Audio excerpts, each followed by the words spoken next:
추운 날씨에 사람이 죽는다는 건 아프리카의 전설이 아닙니다. 1970년대까지만 해도 한국에서는 매 겨울 수백 명씩이 목숨을 잃었습니다. 눈이 아니라 가난 때문이었고, 바람이 아니라 연탄가스 때문이었죠. 하지만 지금 그들은 전 세계에서 가장 기후변화에 강한 나라를 만들었습니다. 기후는 이미 이 민족의 기억 속에서 시스템이 되었고 정신이 되었습니다. 누구도 이 나라의 기후를 가르치려 들지 않습니다. 왜냐고요? 한국은 날씨를 견딘 나라가 아니라 날씨와 싸워서 이긴 민족이 만든 땅이기 때문입니다. 그리고 지금 그 진실을 깨달은 외국인의 충격적인 고백을 들려드리겠습니다. 저는 마이클 코넬입니다. 영국 옥스퍼드에서 재난 심리학을 연구했고 UN 기후보건력 분석팀 소속으로 세계 여러 나라를 돌아다녔어요.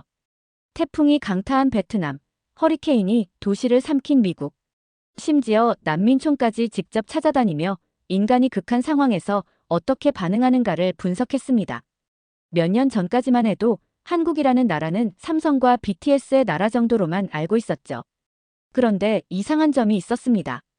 한국인은 극한 스트레스 상황에서도 멘탈 붕괴 비율이 낮다. 날씨나 환경보다 인간 자체가 더 강하다. 한국인은 특히 생존력 회복이 빠르다. 세계에서 유일하게 정신탄성이 문화화된 사회다. 이런 보고서가 반복해서 올라왔습니다. 그리고 2023년 이 현상을 직접 확인하라는 임무를 받고 서울에 도착했죠. 2023년 1월 3일 인천공항에 첫 발을 디딘 순간 숨이 멎는 줄 알았습니다. 그날 서울의 체감온도는 영하 19도. 공기는 마치 얼음 가루를 흩뿌린 것처럼 차가웠고 한 걸음 내디딜 때마다 제 눈썹과 코끝이 얼어붙는 느낌이었어요.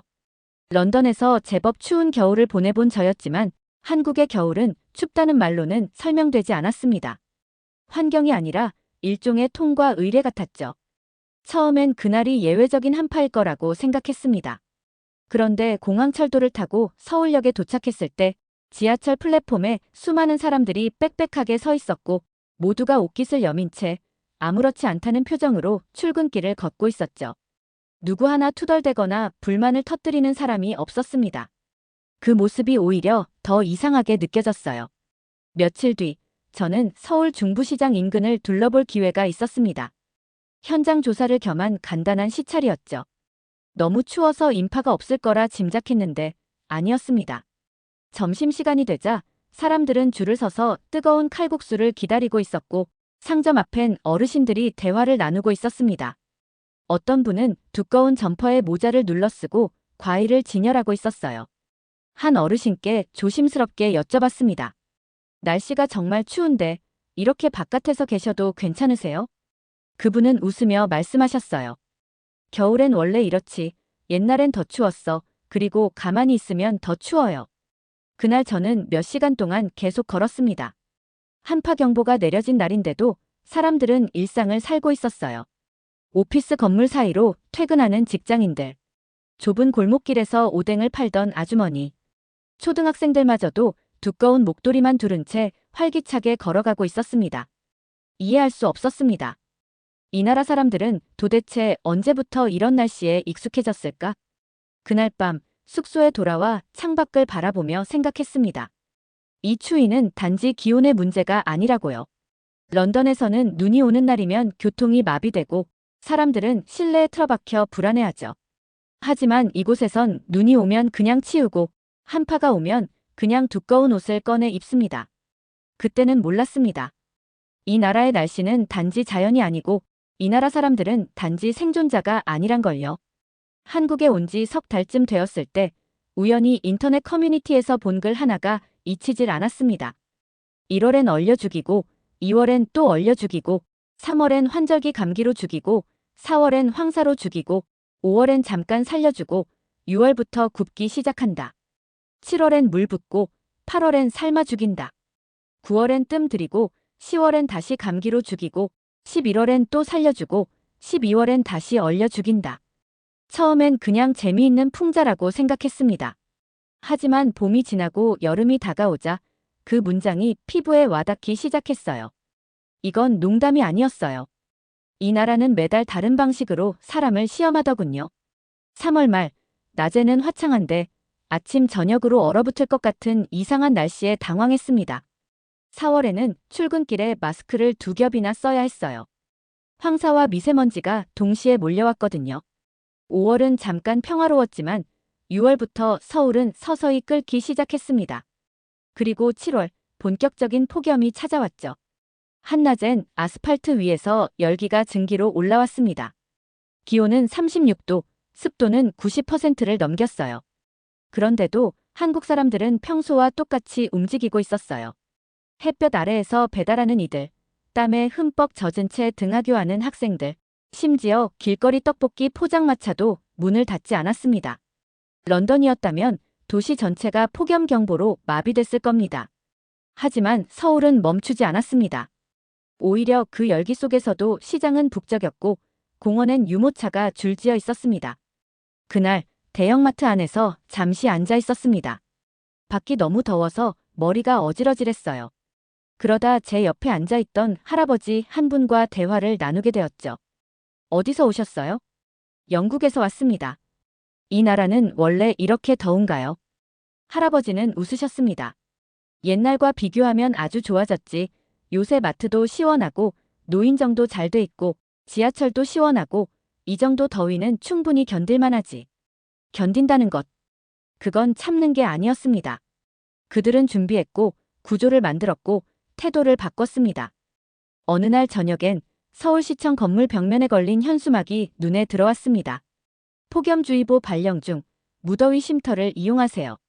그리고 정말로 인근 동사무소에 어르신들이 쉬고 계셨습니다. 물, 가벼운 간식까지 제공되고 있었죠. 단지 개인의 인내가 아니라 사회 전체가 계절에 대응하는 방식이 체계화되어 있었어요. 끝나지 않을 것 같은 무더운 여름이 끝났습니다. 하지만 한국은 그 누구도 멈춘다는 선택을 하지 않았어요. 가을은 스쳐 지나갔고 사람들은 그대로 다음 계절을 받아들였습니다. 태풍이 지나간 땅 위를 다시 밟고 걷듯 그들은 또 다른 극한인 겨울을 맞이할 준비를 하고 있었어요. 11월 말, 저는 시장 골목을 걷고 있었습니다. 햇빛은 있었지만 따뜻하지 않았고 바람은 가볍지 않았어요. 그 바람 속에서 한 아주머니는 손에 물을 묻히며 생선을 손질하고 계셨습니다. 그날 기온은 영하 7도였습니다. 하지만 실제로 제가 느낀 건 그보다 훨씬 더 낮고 매서운 무언가였어요. 추위는 피부를 베었고 바람은 목덜미를 파고들었습니다. 저는 패딩 지퍼를 끝까지 올리고 장갑을 낀 채였는데도 손끝이 저릿저릿하게 얼어붙는 느낌이 들었죠. 그런데도 사람들은 움직이고 있었고 말하고 있었고 심지어 웃고 있었습니다. 전혀 당황하지 않았어요. 어떻게 이럴 수 있을까요?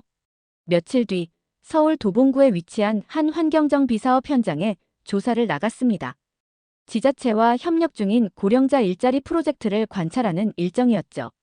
현장엔 60대 이상 어르신들이 거리 청소와 분리수거 작업을 하고 계셨습니다. 그날 낮 기온은 영상 4도. 바람까지 불어 체감은 훨씬 낮았습니다. 현장에서 만난 한 어르신은 붉게 튼 손으로 빗자루를 잡고 계셨습니다. 저는 조심스럽게 말을 건넸습니다. 이 날씨에 바깥에서 일하시기 너무 힘드시지 않으세요? 그분은 모자를 눌러쓰고 웃으며 말하셨습니다. 겨울은 늘 이렇게 시작돼요. 이제 시작이니까 움직여야 따뜻해져요. 그리고는 장갑을 한번 쥐어짜듯 벗고 다시 쓰셨습니다. 그 말이 이상하게 오래 남았습니다. 움직여야 따뜻해진다. 며칠 후 저는 대학 캠퍼스 근처 편의점에 들렀습니다. 밤 11시가 넘은 시간이었는데도 학생 2명이 컵라면을 먹고 있었어요. 점원에게 여쭤보니 이 근처 고시원이나 원룸에서 공부하는 학생들이 자주 온다고 했습니다. 이 추운 날 왜 밖에 나왔을까 궁금해 물었더니 학생이 담담히 말했어요. 방에선 집중이 안 돼서요. 추우면 오히려 머리가 맑아져요. 그 순간 멈춤이라는 개념이 한국 겨울과 맞지 않는다는 걸 느꼈습니다. 여긴 추위가 오는 게 아니라 추위 속에서도 가는 곳입니다. 런던에서는 초겨울만 돼도 일상 자체가 조금씩 느려집니다. 해가 빨리 지고 비가 잦아지고 사람들은 실내에 머물며 몸을 움츠리죠. 하지만 서울의 겨울은 오히려 속도를 올리는 듯 했습니다. 사람들은 더 빨리 걷고 더 두꺼운 옷을 입고 더 많은 약속을 소화하고 야외 활동도 줄이지 않았어요. 가장 인상 깊었던 건 거리에 켜진 난로들이었습니다. 노점상 앞, 전통시장 안. 빨갛게 달아오른 원형 히터가 서 있고 그 앞엔 사람들이 둘러앉아 나눔처럼 온기를 나누고 있었어요. 경악했던 순간은 버스 정류장의 난로 의자. 그 의자에 앉아본 순간 이 나라 사람들의 생활 적응력이라는 무기를 실감했습니다. 이곳 겨울은 분명히 춥습니다. 하지만 한국 사람들의 표정을 보면 그 추위는 크게 두렵지 않은 것처럼 보입니다. 왜일까요? 저는 그 이유를 알기 위해 시간을 거슬러 보기로 했습니다. 서울 종로구에 위치한 한국생활사 박물관을 찾았습니다. 거기엔 1950년대부터 80년대까지 한국인들의 일상 속 추위를 견뎌낸 도구들이 전시되어 있었어요. 연탄난로, 곰방대, 군복 재활용 레인, 그리고 신문지로 덧댄 창틀이 그대로 재현되어 있었습니다. 설명판에 적힌 글이 눈에 들어왔습니다. 겨울은 생존의 계절이었다. 추위는 가난보다 더 무서웠다. 지금 제가 느끼는 춥다는 감각은 그저 외투 안으로 스며드는 냉기일 뿐이었습니다. 하지만 그 시절의 추위는 삶과 죽음을 가르는 조건이었겠죠. 그날 저녁, 제가 근무 중인 정책연구소의 고문급 어르신께 물었습니다. 과거 한국의 겨울은 어땠습니까? 그분은 잠시 창밖을 보다가 입을 열었습니다. 겨울이 오면 집안 전체가 얼었습니다. 그땐 온돌도 제대로 안 됐고 창문은 바람이 숭숭 들어왔어요. 상상이 되지 않았습니다. 하지만 동시에 깨달았어요. 이 나라 사람들은 기후에 적응한 것이 아니라 기후를 기억하는 민족이라는 걸요. 한국 전쟁 직후 전국이 폐허가 되었을 때 한겨울 피난민들이 텐트도 없이 살아남았다는 기록이 있었습니다. 산속 움막, 움푹 파인 대피소, 학교 교실의 구석. 그곳이 잠자리였고 바람이 곧 적이었죠. 70년대 경제개발 시기에도 겨울철 연탄가스 사고는 전국적으로 수천 건씩 발생했다고 합니다. 그럼에도 사람들은 공장으로, 논밭으로, 거리로 나갔어요. 추위를 이기지 않으면 생존이 없었으니까요. 그리고 그 모든 기억들이 지금 이곳 한국 사람들의 겨울 태도를 만들었을 겁니다.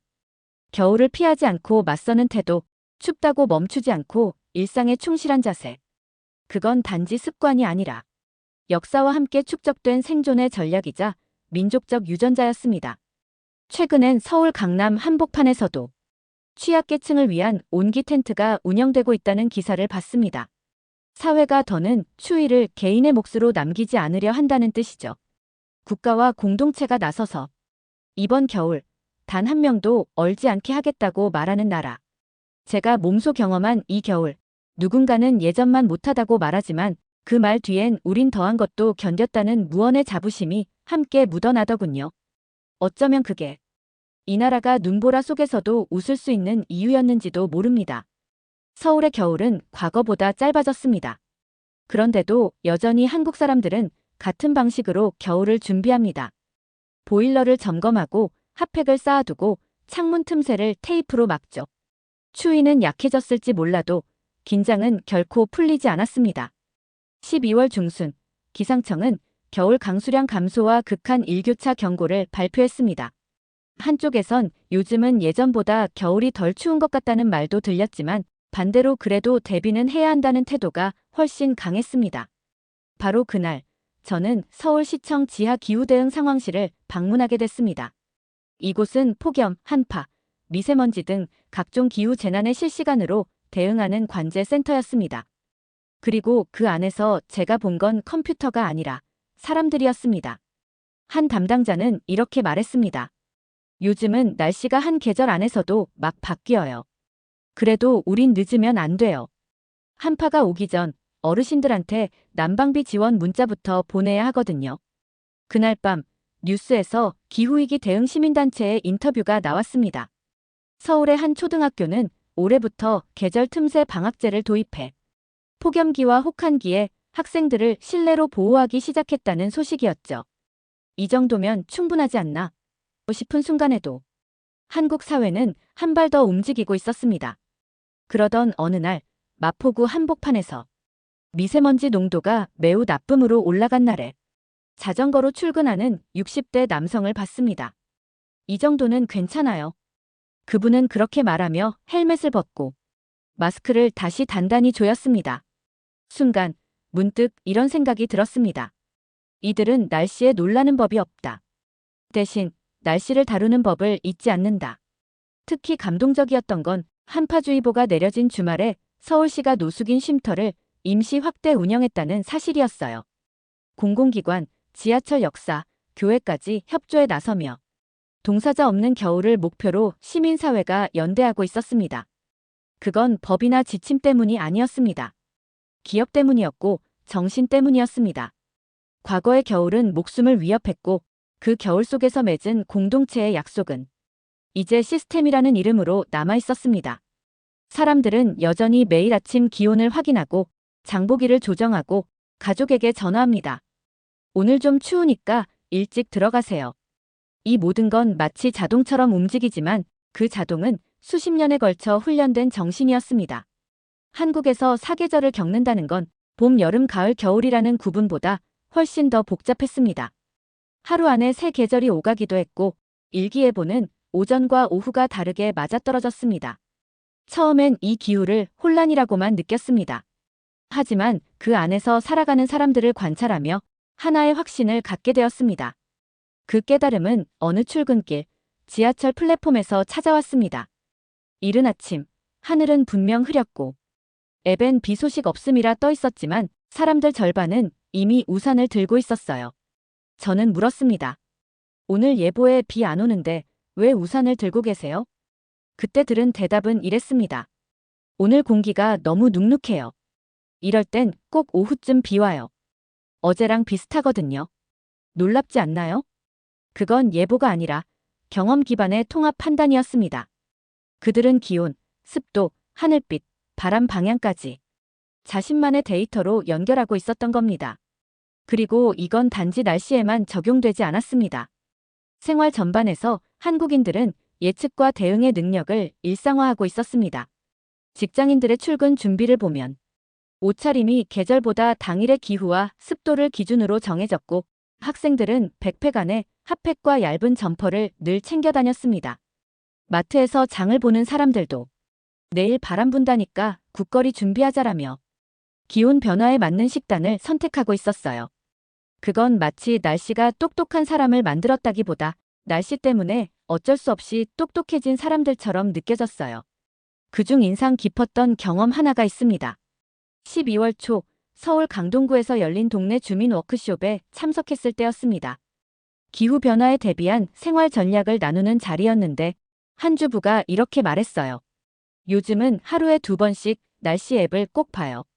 아침에는 애들 옷 챙기려고 보고 밤에는 애들 반찬 걱정돼서 다시 확인하거든요.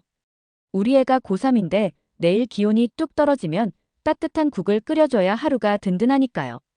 단순히 날씨를 확인하는 게 아니라 기후 데이터를 기준으로 하루의 행동을 설계하고 있는 모습이었죠.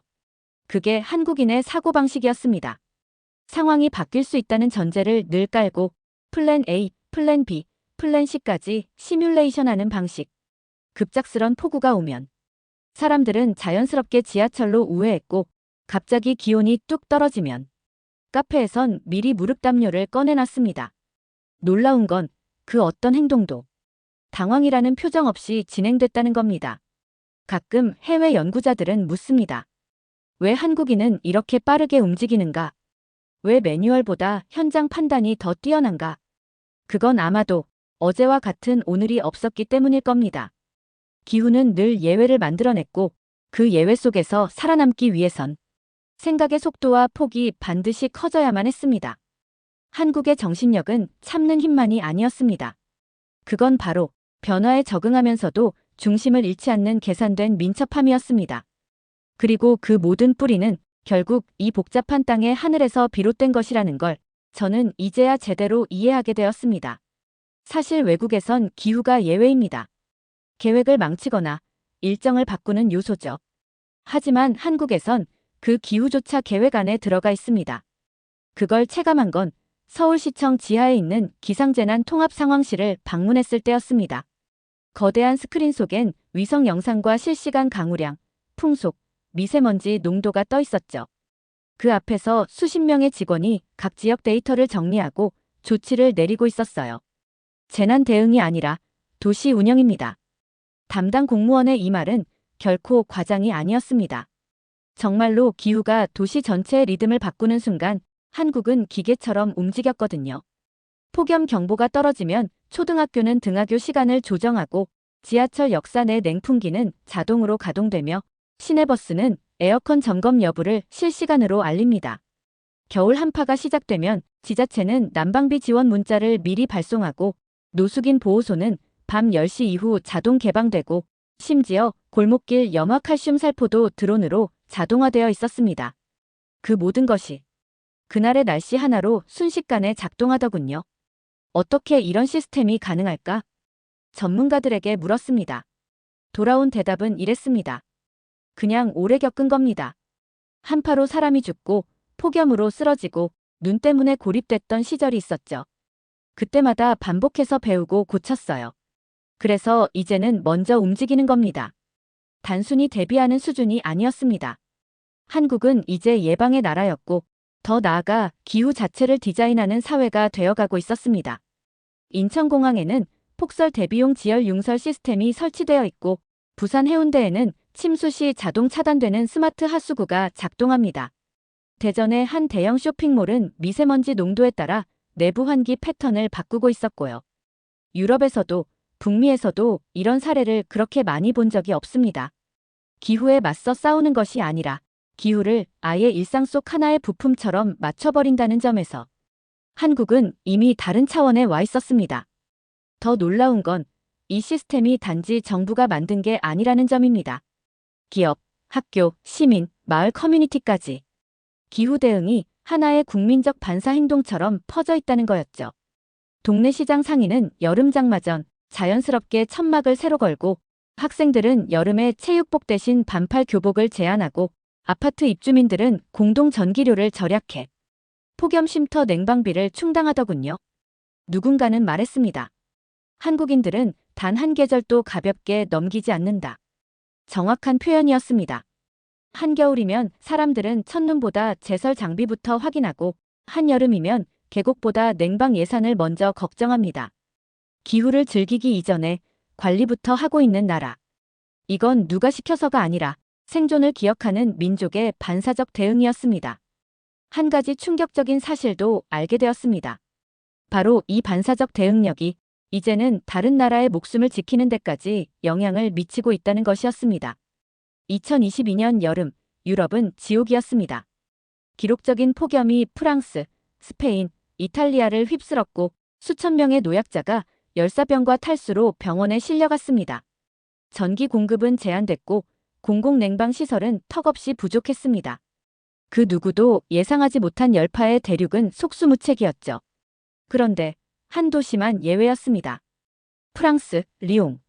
이 도시에선 유독 노년층의 피해율이 낮았고 특히 요양시설 입소자 사망률이 작년 대비 30% 가까이 줄었다는 데이터가 공개됐습니다.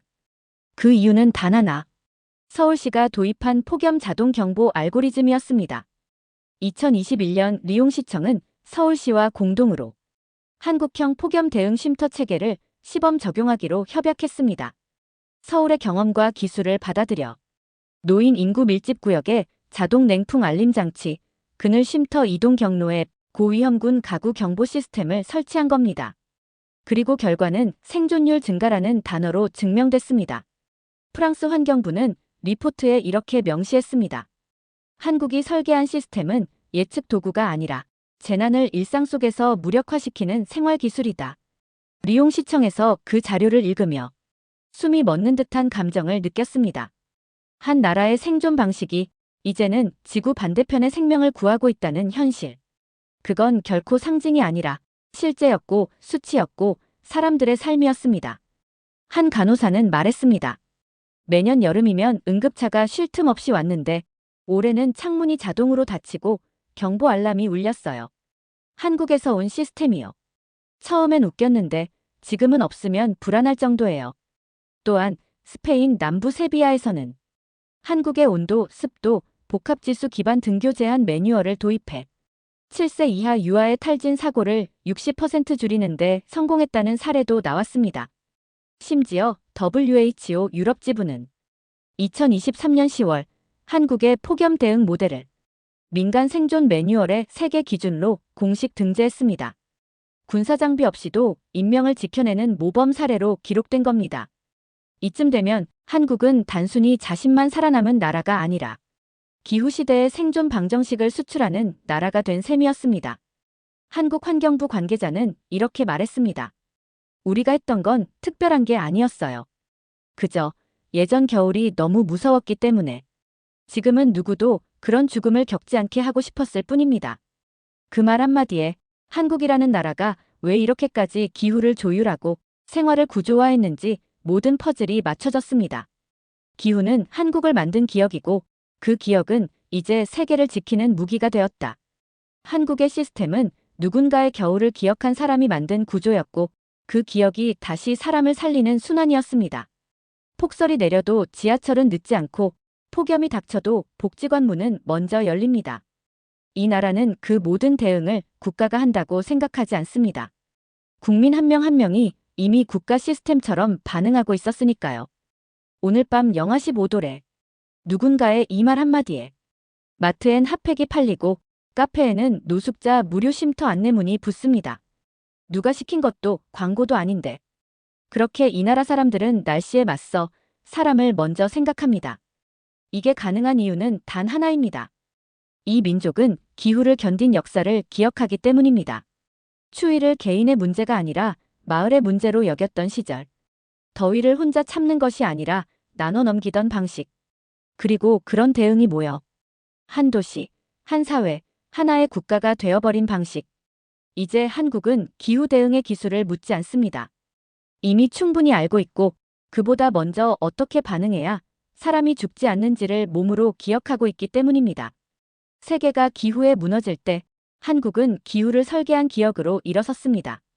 그건 숫자로 증명되는 것도 아니고 수출품 목록에 올라가는 것도 아니지만 가장 근본적이고 가장 강한 국가의 능력입니다. 예산도 자원도 적었던 나라가 지금은 세계가 먼저 자문을 구하는 국가가 되었습니다. 도대체 한국은 어떻게 이렇게 반응이 빠르죠? 왜 늘 먼저 움직이죠? 그 질문은 이제 이렇게 대답될 수 있습니다. 그들은 이미 겪었고 그래서 지금은 준비된 나라가 되었을 뿐입니다. 이제 그 기억은 국가 시스템이 되었고 그 시스템은 국경을 넘어 세계를 지키는 구조가 되었습니다. 그래서 단언할 수 있습니다. 한국은 단지 기후에 강한 나라가 아닙니다. 기후에 품격이 있는 나라입니다. 기억을 잊지 않고 고통을 시스템으로 바꾸며 그 시스템을 아낌없이 나누는 이 나라야말로 기후시대의 진짜 지도국가입니다. 두 번째 사연 시작합니다. 그 누구도 예상하지 못했습니다. 나토 전략분석회의에서 한반도 시나리오가 시작되자마자 회의실 전체가 침묵에 잠긴 순간 말입니다.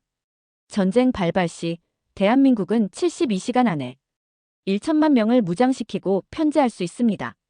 국민이 국가를 지킨다는 게 어떤 의미인지 한 번도 무너진 적 없는 전선이 무엇인지 이 나라 사람들은 알고 있었습니다. 그 전선을 몸으로 지켜온 세대들이 아직도 살아있습니다. 외국인 전략 분석관은 이 모든 장면을 직접 보고 듣고 느낀 뒤 이렇게 기록했습니다. 이 나라는 무너지지 않는 이유가 있다. 군대가 강해서가 아니라 국민 모두가 군대가 될 준비를 하고 있기 때문이다. 대체 무슨 사연인지 오늘 사연 바로 시작하겠습니다. 저는 나토 산하 전략 분석국에서 아시아 태평양 전구 시나리오를 담당하는 자문관입니다. 대부분의 분석은 중국, 러시아, 미국을 중심으로 돌아가죠. 한국. 이전까지는 그냥 미국의 동맹국 그 이상도 이하도 아니었어요. 하지만 그날 이후로 저의 시각은 완전히 달라졌습니다. 2024년 봄, 브뤼셀에서 열린 전쟁 시뮬레이션 브리핑이 있었습니다. 주제는 중국의 대만 침공 시 한반도 확정 가능성에 대한 나토 대응이었죠. 미국이 개입하고 일본 자위대는 방어적 태세를 유지하며 중국은 동북 삼성 지역에서 병력을 재배치하는 익숙한 그림이었습니다. 그런데 한국 파트에서 발표자가 말했습니다. 전시 72시간 내 한국은 1천만 명을 무장시킬 수 있습니다. 순간 회의실이 술렁였어요. 1천만 명이라고 장난하는 줄 알았죠. 무장단체도 아니고 국가 단위에서 말입니다. 발표자는 계속해서 현역 48만, 예비군 275만, 민방위 400만, 그리고 군 복무 경험자 수백만이라는 수치를 내놓더군요. 이건 국민총동원 그 자체였습니다. 제가 충격을 받은 이유는 숫자 때문이 아니었어요. 다음 슬라이드에서 서울 시내 주요 거점에 퍼져 있는 전현직 포병, 장갑차 조종병, 유도무기 운용병들의 분포도를 보고 말문이 막혔습니다. 한마디로 총만 주면 포반이 짜이고 강남대로에서는 자주포 조작자가 여럿 나온다는 얘기였죠. 그걸 들으며 생각했습니다. 이건 사회 자체가 하나의 준군사 조직이잖아. 회의가 끝나고 미 국방부 소속 동료에게 조심스레 물었어요. 이게 진짜 가능한 겁니까? 그는 짧게 대답했죠. 한국에선 가능한 일이야. 가보면 알게 돼. 그날 이후 한국이라는 나라를 군사 전략의 측면에서 다시 보기 시작했습니다. 나토 분석 자료에는 없던 진짜 전투력이 그곳에 존재하고 있었습니다. 다음 출장지는 서울이었습니다. 그들이 말하는 국민총동원이 실제로 무엇을 의미하는지 직접 보고 느끼기로 했죠. 한국에 도착한 지 이틀 만에 경기도 모처의 예비군 훈련장을 찾았어요. 그곳에서 본 것은 민방위 훈련이 아니었습니다. 그건 하나의 전시 전투부대였죠. 군복만 안 입었을 뿐이었습니다. 처음엔 괜히 걱정했나 싶었어요. 사복 차림의 아저씨들이 335 모여 앉아 라면을 먹고 농담을 주고받고 있었거든요. 저 사람들 중 누가 전시 병력이라는 거지. 하지만 훈련 사이렌이 울리는 순간 모든 게 바뀌었습니다. 놀랍게도 몇 초도 안 되어 그들은 일사불란하게 조를 나누고 K2 소총 실물 모형을 분해하고 조립하며 가상의 적 상황에 맞춰 전술 구보를 시작했어요. 그 안에는 20대부터 40대까지 다양한 연령의 남성들이 있었고 어떤 이는 슬쩍 손목을 돌리며 아직도 사격 자세는 몸이 기억하네요 라고 말했습니다. 저는 혀를 내둘렀어요. 그 중에서 특히 제 시선을 끈 인물이 있었습니다. 50대 중반으로 보이는 예비역 교관이었는데 GOP 전방 출신의 포병이었죠. 그분은 말했어요. 우리는 총이 없을 뿐 기억도, 전술도, 전우의 위치도 다 기억하고 있습니다. 그 말이 머릿속에서 계속 맴돌았어요. 실제로 그는 KH-179 견인포 조작법, 포신 각도 조절, 포탄 장전 순서까지 몸으로 직접 보여줬어요. 지금 이곳에 진짜 포 하나만 떨어지면 바로 포반이 편성되겠네요. 제가 그렇게 말하자 그는 태연하게 웃으며 이렇게 말했습니다. 서울 시내에서 155mm 다룰 줄 아시는 분. 소리만 지르면 포병대 하나는 나옵니다.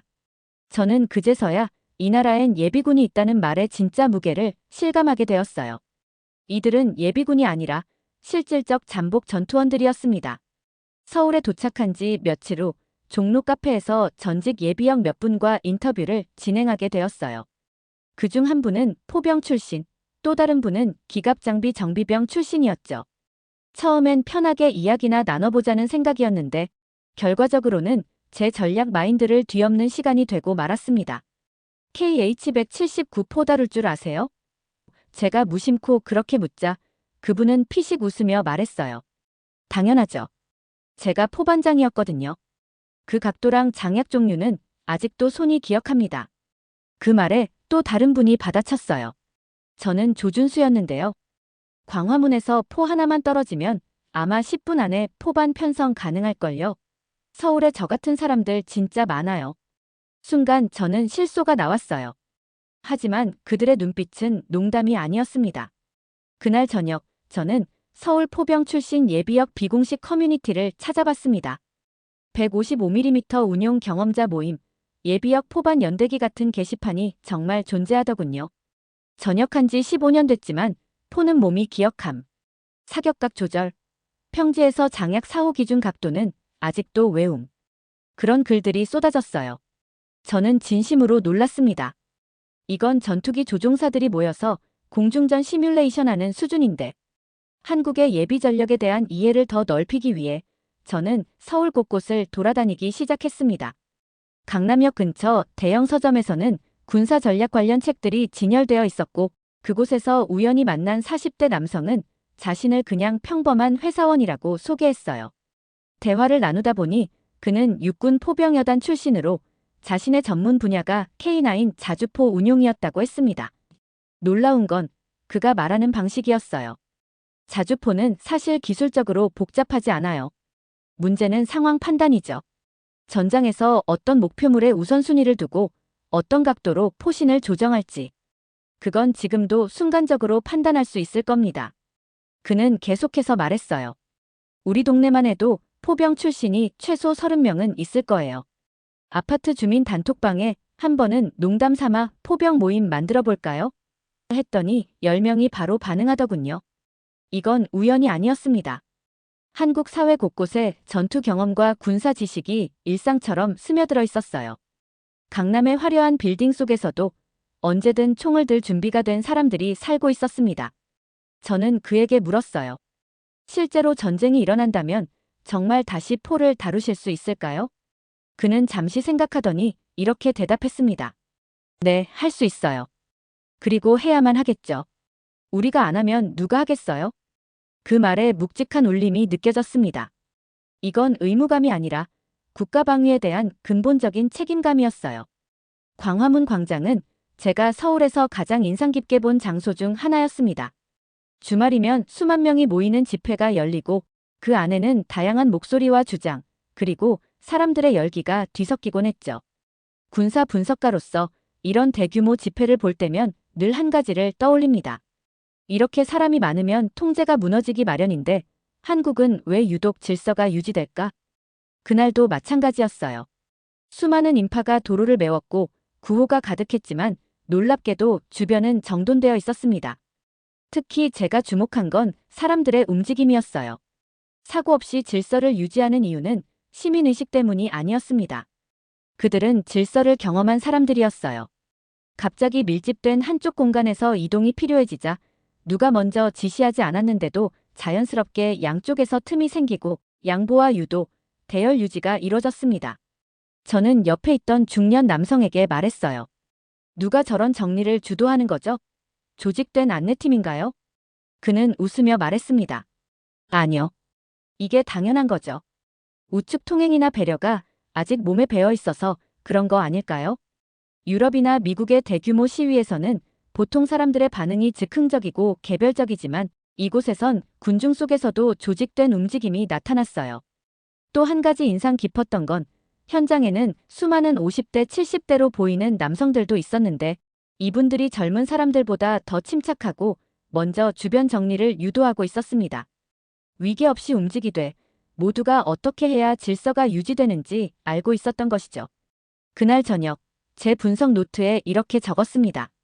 한국의 군사력은 병영을 벗어나도 사라지지 않는다. 일상 속에서도 발휘되는 질서의 습관, 그것이 한국 국민의 또 다른 무기다. 더 일상적인 곳에서 확인해 보기로 했어요. 이번엔 아주 평범한 출퇴근 시간의 지하철을 택했습니다. 강남역, 신도림, 서울역. 인파가 몰리는 역에서 사람들이 어떻게 움직이는지를 관찰했어요. 그런데 놀랍게도 수많은 사람들이 한꺼번에 승강장에 몰려도 부딪히거나 소리치는 사람이 거의 없었습니다.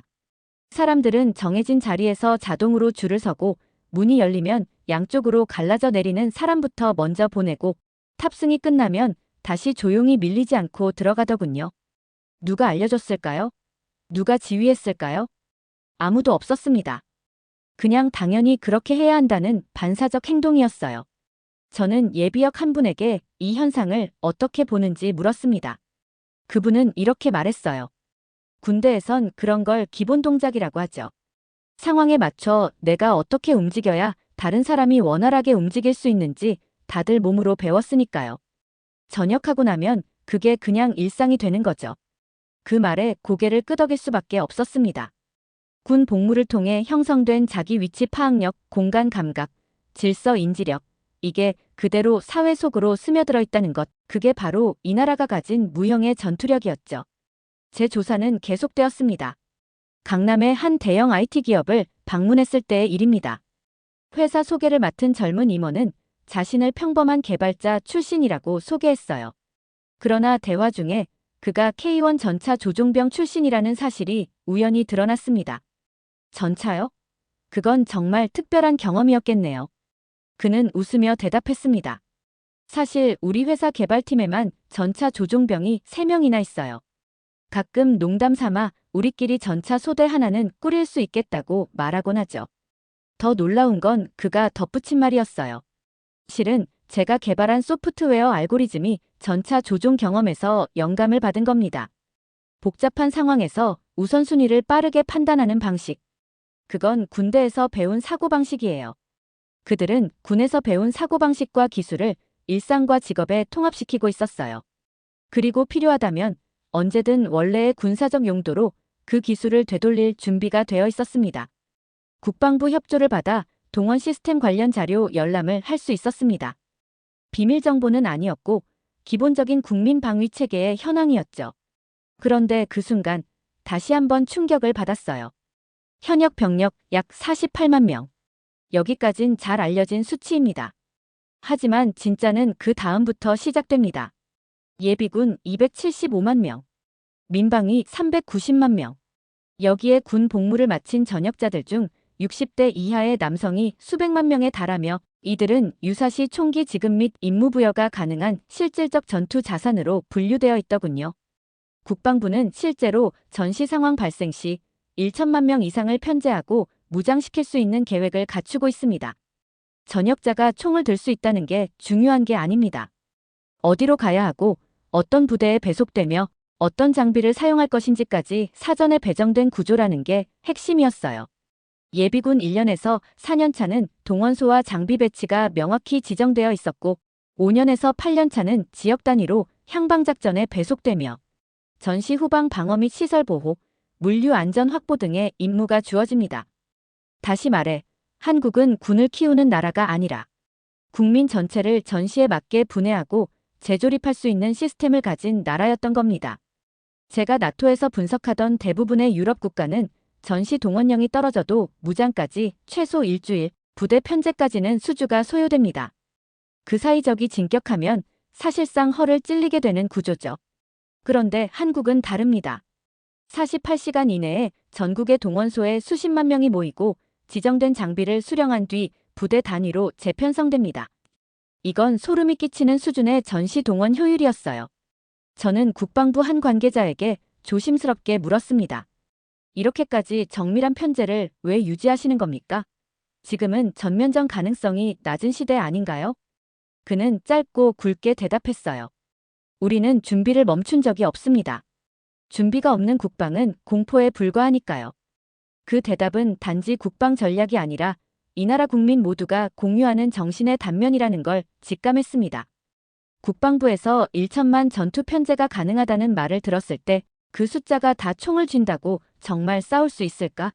라는 질문이 머릿속에 남아있던 저는 이제 거리로 나가 실제로 그 숫자에 해당하는 사람들을 직접 만나보기로 했어요. 처음 이야기를 나눈 건 한 택시 기사분이었습니다. 60대 초반으로 보이는 그분은 운전 중에도 백미러로 저를 힐끔 보며 물었죠. 외국분이시죠? 어디서 왔어요? 나토 분석관이라며 한국 군인들을 보려고 왔다고 밝히자 그는 웃으며 대뜸 이렇게 말했어요. 우리 군대 얘기 재미있겠네요. 저는 포병이었어요. KH-179견인포. 조준이랑 각도 계산, 지금도 할 수 있다니까요. 정말입니까? 제가 되묻자 그는 이렇게 말했습니다. 전 포반장, 우리 형은 장전수였고 사촌은 육군 5사단 GOP 출신이에요. 그 말에 저는 웃다가도 소름이 끼쳤어요. 며칠 뒤에는 공사 현장에서 땀 흘리며 일하는 40대 남성과 대화하게 됐습니다. 그는 육군 공병 출신으로 진지 구축과 지뢰 제거 훈련까지 받았다고 했어요. 지금도요? 삽 하나만 있으면 참호 기본형은 30분 안에 파요. 놀라운 건 그뿐만이 아니었습니다. 편의점 아르바이트를 하던 대학생은 말했어요. 저 박격 포병이에요. 사격할 때 탄도 계산. 솔직히 수학보다 그게 더 익숙했어요. 또한 어떤 중소기업의 과장은 K2 분해 조립이요? 지금도 블라인드 테스트하면 15초 안에 자신 있어요. 그건 군대를 다녀왔다는 과거형 이야기가 아니었어요. 총만 주면 지금이라도 움직일 수 있다는 현재형 실감이었죠. 조사를 계속하면서 홍대 앞의 한 디자인 스튜디오를 방문했습니다. 그곳의 크리에이티브 디렉터는 30대 중반의 세련된 느낌의 남성이었어요. 그의 작업실에는 현대적인 디자인 작품들이 가득했습니다. 대화를 나누다 보니 그는 특전사 출신이라는 사실이 드러났어요. 더 놀라운 건 그의 디자인 철학이었습니다. 특수부대에서 배운 건 전투 기술이 아니에요. 최소한의 자원으로 최대한의 효과를 내는 법이죠. 그게 제 디자인 철학의 핵심이 됐습니다. 그는 계속해서 말했어요. 우리 스튜디오 직원 10명 중 3명이 군 특수 분야 출신입니다. 한 명은 통신병이었고 다른 한 명은 저처럼 특전사였죠. 우리는 가끔 농담 삼아 이 스튜디오가 전시에 바로 정보부대로 전환될 수 있겠다고 말해요. 그는 웃었지만 그 말에는 진실이 담겨 있었습니다. 한국의 창의적인 산업 속에도 군사적 사고방식과 훈련이 녹아들어 있었어요. 저는 마지막 인터뷰를 진행했습니다.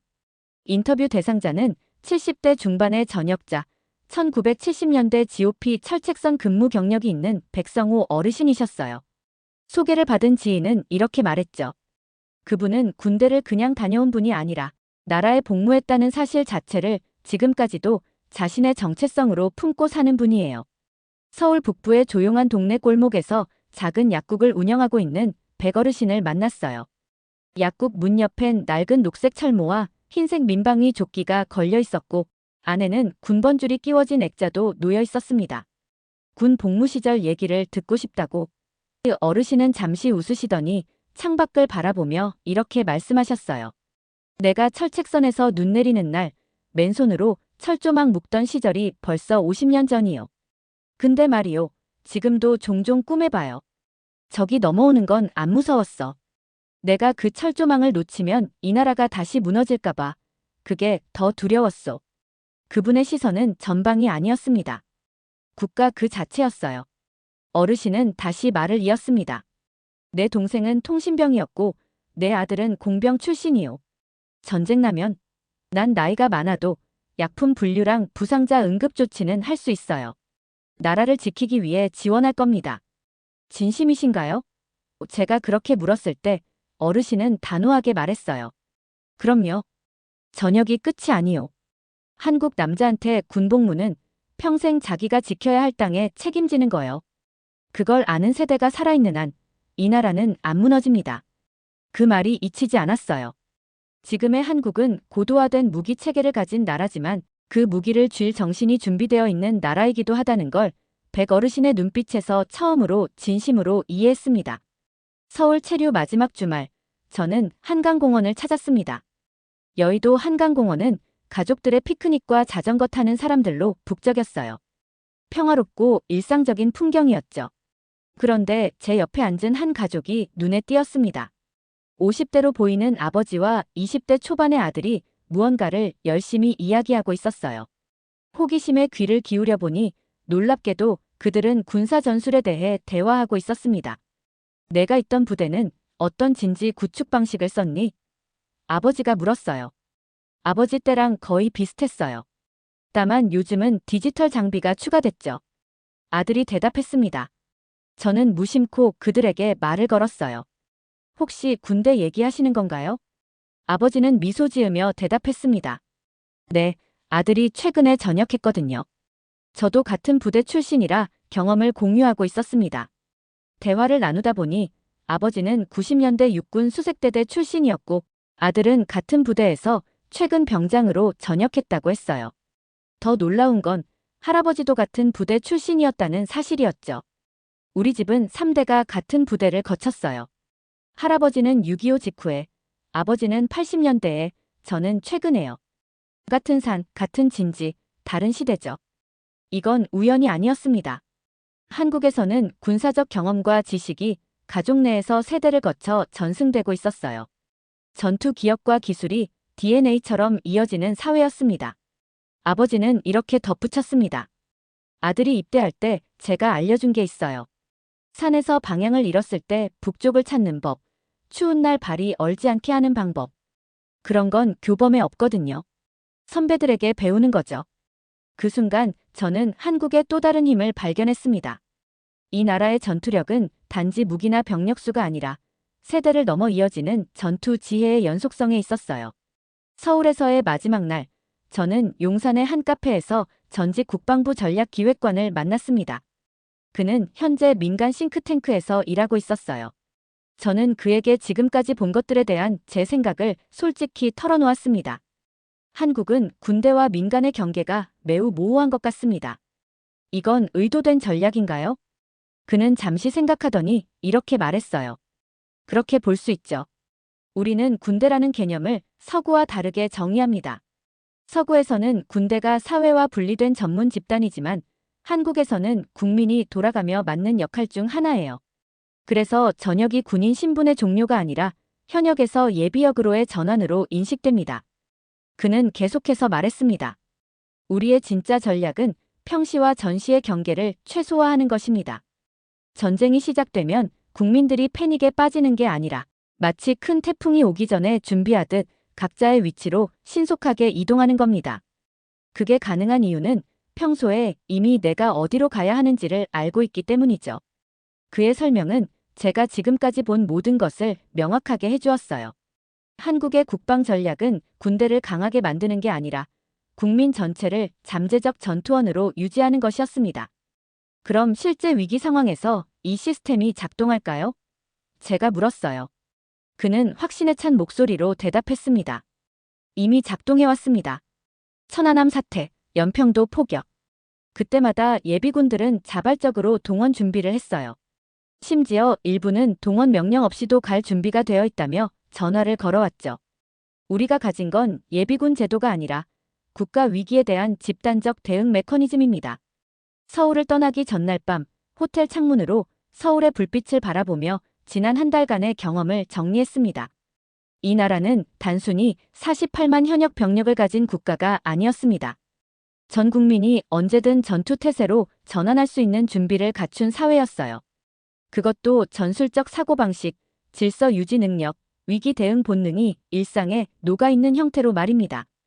그날 밤 메모장 마지막 페이지에 이렇게 적었어요. 한국의 진짜 군사력은 첨단 무기나 현역 병력 수가 아니다. 그것은 전투 경험과 기억이 세대를 넘어 이어지고 평화 시대에도 사라지지 않는 잠재적 전투 의지다.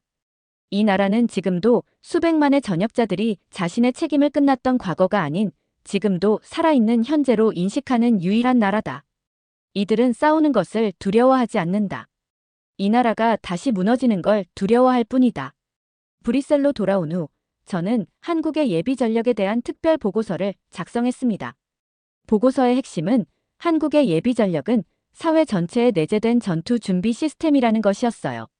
보고서를 검토하던 동료 분석관 중 한 명이 물었습니다. 정말 이런 시스템이 실제로 작동할까요? 수백만 명을 며칠 만에 무장시킨다는 게 현실적으로 가능할까요? 저는 자신 있게 대답했습니다. 가능합니다. 왜냐하면 그들은 단지 무기만 기다리고 있을 뿐 이미 마음과 기억 속에는 전투 태세가 준비되어 있으니까요. 다른 분석관이 또 물었어요. 그럼 한국은 전시에 얼마나 많은 병력을 실제로 동원할 수 있을까요? 저는 잠시 생각하다가 말했습니다. 실질적으로는 한국 남성이라면 거의 모두가 어떤 형태로든 전투에 참여할 수 있을 겁니다. 그들에게 군 복무는 의무가 아니라 국가 존립의 근간이니까요. 그로부터 6개월 후 저는 다시 한국을 방문할 기회가 있었습니다. 한국을 두 번째 떠나기 전 인천공항에서 우연히 만난 70대 노신사와 대화를 나눴습니다. 그분은 제가 나토 분석관이라는 걸 알고는 이렇게 말씀하셨어요. 서양 사람들은 우리를 이해하기 어려울 겁니다. 우리가 왜 이렇게 군대에 집착하는지, 왜 평화 시대에도 전쟁 준비를 멈추지 않는지. 하지만 우리는 잊지 않습니다. 이 땅에 전쟁이 얼마나 쉽게 다시 올 수 있는지를. 그분은 잠시 생각에 잠기더니 이어서 말씀하셨습니다. 우리는 군인이 되는 게 아니라 군인이었다가 잠시 시민으로 돌아올 뿐입니다. 그리고 필요하다면 언제든 다시 군인이 될 준비가 되어 있죠. 그게 우리가 살아남은 방법이고 앞으로도 살아남을 방법입니다. 그 말에 깊은 울림을 느꼈어요. 저는 그제서야 한국의 진정한 국방력이 무엇인지 완전히 이해했습니다. 그것은 첨단 무기도 거대한 군사 예산도 아니었습니다. 그것은 평범한 일상 속에 스며든 언제든 싸울 준비가 되어 있다는 집단적 의지였어요. 저는 이제 믿습니다. 한국은 군대가 강한 나라가 아닙니다. 군대를 경험한 국민이 그 정신을 지키며 살아가는 나라입니다. 오늘 사연이 재미있으셨다면 구독과 좋아요, 알림 설정까지 부탁드립니다. 더 재미있는 사연으로 돌아오겠습니다. 이상 감동탐험이었습니다.